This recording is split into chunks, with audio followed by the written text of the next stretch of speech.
You know how we often think of innovation as this single flash of genius, that aha moment? Well, what if I told you that brilliant idea is really just the very first step? Today, we're going to map out the entire journey, from that initial creative spark all the way to a lasting change that creates real value. Let's break it down.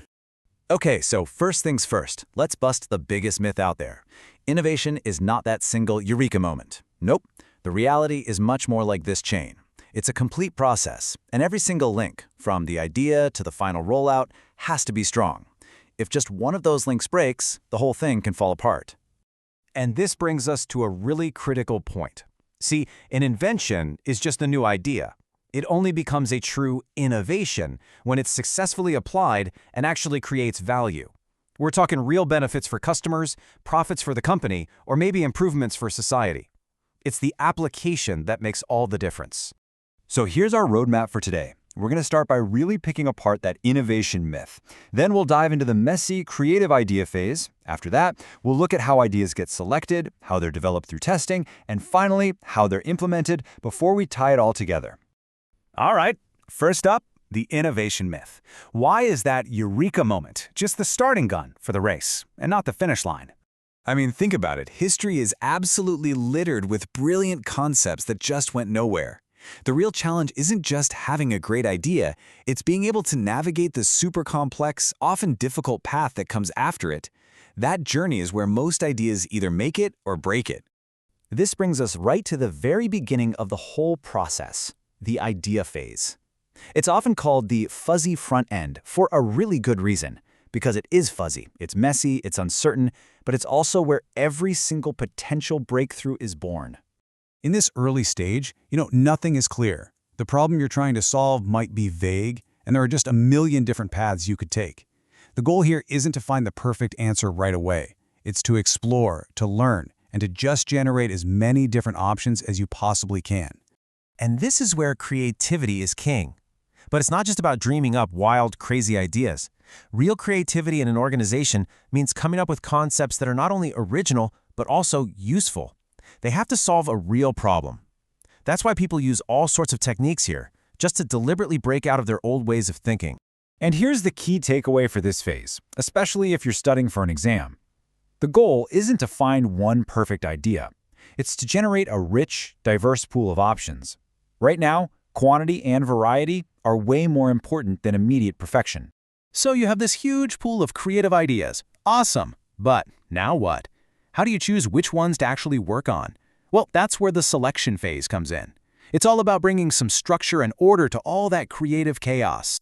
A great way to picture this is as an innovation funnel. You pour all your raw ideas in at the top. As they move down, they go through all these checks and evaluations, and only the most promising ones actually make it at the bottom as real projects. Now, a really common way to structure this funnel is with something called the stage gate model. The process is broken into stages. That's where the actual work gets done, like scoping out an idea. And between each stage, there's a gate. Think of it as a formal decision point, a meeting where you decide, does this project get more money and time to keep going, or do we pull the plug right here?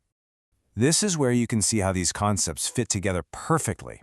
The creative, fuzzy front end, that's what fills the top of the funnel with all those options. The stage gate model then provides the tough, structured process to manage what actually flows through it. One provides the what, and the other provides the how. Okay, so a promising idea has made it through the selection gates. We're now in the development phase. And this isn't about building the final product right away. Not at all. It's all about testing, learning, and systematically getting rid of all that uncertainty. A fantastic method for this is design thinking. It's this human-centered, repeating cycle. You start by really empathizing with your users. You define their core problem, brainstorm solutions, and then, and this is the key part, you build quick, low-cost prototypes to test with them. It's the ultimate test and learn mindset. You're building something in order to learn. So the main goal here isn't to perfectly execute some grand plan you wrote down months ago. It's to learn as quickly and as cheaply as you possibly can. Every prototype, every test is like a little experiment designed to reduce risk and check your assumptions before you go and spend a ton of money. And now we've arrived at what a lot of people say is the absolute hardest part of this entire journey, implementation. This is the back end of innovation. This is where a great validated concept has to be integrated into the real world, into an organization that's already doing things its own way. This quote from James Ushner just nails it. A new product or a new process is completely useless if people don't actually adopt it, right?